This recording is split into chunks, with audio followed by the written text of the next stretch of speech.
हम इस वक्त भारतीय जनता पार्टी के कमलम ऑफिस में हैं गांधीनगर में, जहां कुछ ही देर पहले बीजेपी प्रेसिडेंट जेपी नड्डा, जो अभी के चीफ मिनिस्टर है भूपेंद्र भाई पटेल, और BJP Gujarat chief CR Patil ने उनका इलेक्शन मैनिफेस्टो रिलीज किया, जिसको बीजेपी बोल रहा है संकल्प पत्र। अब हम आपको कुछ इसके हाईलाइट्स बता देंगे। सबसे पहले जेपी नड्डा ने कहा कि अगर भारतीय जनता पार्टी पावर में वापस आती है तो वो लोग एक एंटी रेडिकलाइजेशन सेल बनाएंगे, जिसमें सभी तरीकों के जो पोटेंशियल थ्रेट्स हैं या फिर टेररिस्ट ऑर्गेनाइजेशन के स्लीपर सेल है या एंटी इंडिया फोर्सेस है, उनको आइडेंटिफाई करके एलिमिनेट करा जाएगा। जो दूसरी बात जेपी नड्डा जी ने कही, जो एक हाईलाइट है, कि अगर बीजेपी पावर में वापस आती है तो यूनिफॉर्म सिविल कोड कमेटी के जो रिकमेंडेशंस हैं उसको वो पूरी तरीके से स्टेट में लागू करेंगे।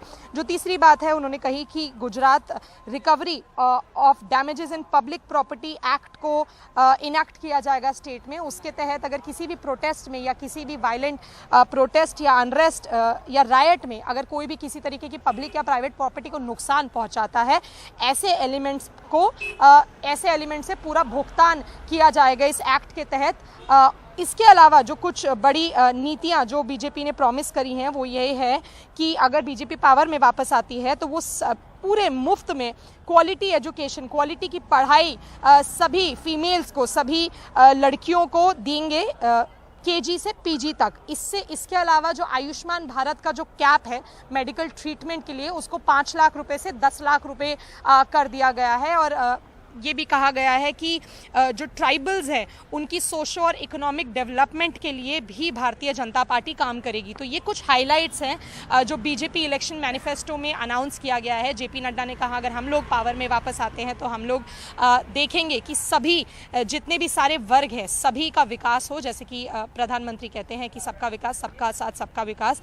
अभी इलेक्शन मैनिफेस्टो रिलीज करके सभी अपने अपने रोड शो के लिए निकल चुके हैं। अब देखना ये बाकी है कि जो वोटर्स हैं वो किस तरीके से रेजोनेट करते हैं ग्राउंड पे इलेक्शन मैनिफेस्टो बीजेपी के संकल्प पत्र के साथ। पर एक चीज जो जाहिर है वो ये है कि कांग्रेस और आम आदमी पार्टी, जो इस वक्त दो राइवल पार्टीज है बीजेपी की गुजरात इलेक्शंस के लिए, वो जरूर कुछ जो प्रोमिसेस किए गए हैं बीजेपी द्वारा या कुछ रिकमेंडेशंस दिए गए हैं उनको एक तरीके का चुनावी मुद्दा बना के बीजेपी को अटैक जरूर करेंगे।